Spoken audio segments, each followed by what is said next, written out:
നമസ്കാരം. വിഘ്നേശ്വര ജ്യോതിഷത്തിലേക്ക് സ്വാഗതം. ഞാൻ രാജേഷ് കുമാർ.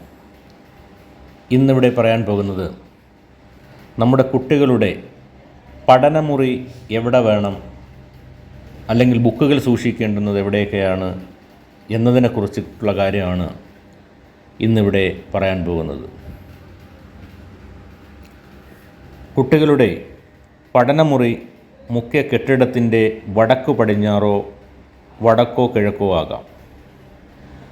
വടക്കു കിഴക്ക് ഭാഗവും തെക്കു കിഴക്ക് ഭാഗവും തെക്കു പടിഞ്ഞാറ് ഭാഗവും ഒഴിവാക്കുന്നതാണ് നല്ലത്. അപ്പോൾ അവരുടെ പഠിക്കുന്ന പഠനമേശ കിഴക്കോട്ടിടാം, അതേ കണക്ക് തന്നെ വടക്കോട്ടിടാം. വായിക്കുമ്പോൾ കിഴക്ക് നോക്കി ഇരുന്ന് വായിക്കുന്നതാണ് ഏറ്റവും നല്ലത്.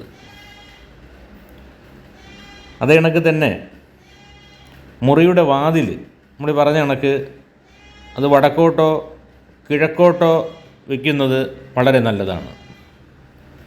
ഇപ്പം നമ്മൾ ഇതിൻ്റേതായ ഓരോ സ്ഥാനത്ത് നമ്മൾ വെച്ച് കഴിഞ്ഞാൽ, ബുക്കായാലും അതല്ലെങ്കിൽ മേശയായാലും അതല്ലെങ്കിൽ നമ്മൾ പഠിക്കുന്ന ആ ഇരിപ്പിടമായാലും അതിൻ്റേതായ രീതിക്ക് അതിൻ്റേതായ സ്ഥാനത്തിരിക്കുകയാണെന്നുണ്ടെങ്കിൽ നമുക്ക് വളരെയധികം ബുദ്ധിശക്തിയും ഓർമ്മശക്തിയും എല്ലാം നമുക്ക് കിട്ടുന്നതാണ്.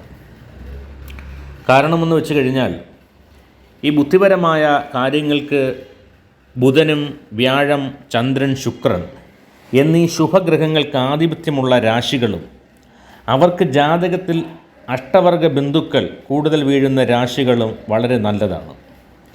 അപ്പോൾ അതാണ് ബുധൻ ബുദ്ധിശക്തിയെയും ഗുരു ധാരണാശക്തിയെയും ചന്ദ്രൻ പ്രതിഭയെയും ശുക്രൻ കലാപരമായ കഴിവിനെയും നിയന്ത്രിക്കുന്നു. അപ്പോൾ നമ്മൾ എന്ത് ചെയ്യണം? നമ്മൾ ഇരിക്കുന്നത് അല്ലെങ്കിൽ നമ്മൾ പഠിക്കുമ്പോൾ നമ്മൾ കിഴക്ക് നോക്കി ഇരുന്നത് വായിച്ചു നോക്കുക. നമുക്ക് പെട്ടെന്ന് തന്നെ നമുക്ക് എന്ത് ചെയ്യാൻ പറ്റും? നമുക്കത് മനസ്സിലാക്കാൻ പറ്റും.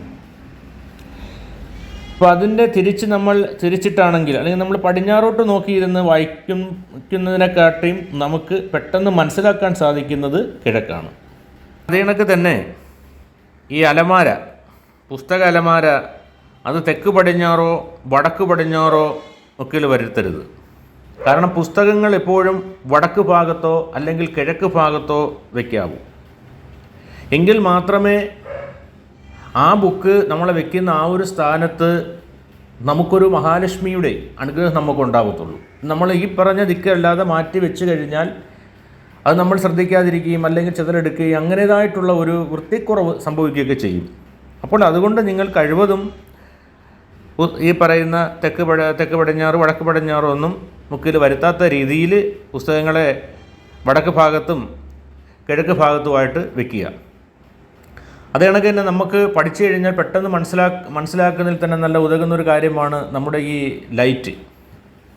മുറിയിൽ ഒരു മങ്ങിയ ഒരു പച്ച വെളിച്ചം ഉണ്ടായാൽ അത് ആ പഠിക്കുന്ന കുട്ടിയുടെ ബുദ്ധിശക്തിയെ വളർത്തുമെന്നാണ് പണ്ടുകാലം മുതൽ പറയുന്നത്. അത് വളരെ സത്യസന്ധമായ ഒരു കാര്യമാണ്. അപ്പോൾ അത് അങ്ങനേതായിട്ടുള്ള കാര്യങ്ങളുടെ നമ്മൾ ശ്രദ്ധിച്ചു കഴിഞ്ഞാൽ നമുക്ക് എന്ത് ചെയ്യാൻ പറ്റും? ഈ പറഞ്ഞ നമുക്ക് വളരെ പഠിക്കുന്ന കാര്യത്തിൽ വളരെ നന്നായിരിക്കും. ഇപ്പോഴത്തെ കാലത്ത് രക്ഷകർത്താക്കൾ കുട്ടികളെ പഠിപ്പിക്കുന്ന കാര്യത്തിൽ വളരെയധികം ടെൻഷനുകളാണ്. ഈ പറഞ്ഞ ആ ഒരു സ്ഥാനകാര്യങ്ങൾ, ചെറിയ ഒരു റൂമായാലും സ്ഥാനമില്ലെങ്കിലും നമുക്കറിയാലോ, ഇരുന്ന് പഠിക്കുന്നതും ആ ബുക്ക് വയ്ക്കുന്നതും ഞാൻ ഈ പറഞ്ഞ രീതിയിലാണെന്നുണ്ടെങ്കിൽ തീർച്ചയായും അവർ ശ്രദ്ധിച്ചാൽ ആ കുട്ടികൾക്ക് വളരെ നന്നായി പഠിക്കുവാനും ഒക്കെ സാധിക്കുന്നതായിരിക്കും. നന്ദി, നമസ്കാരം.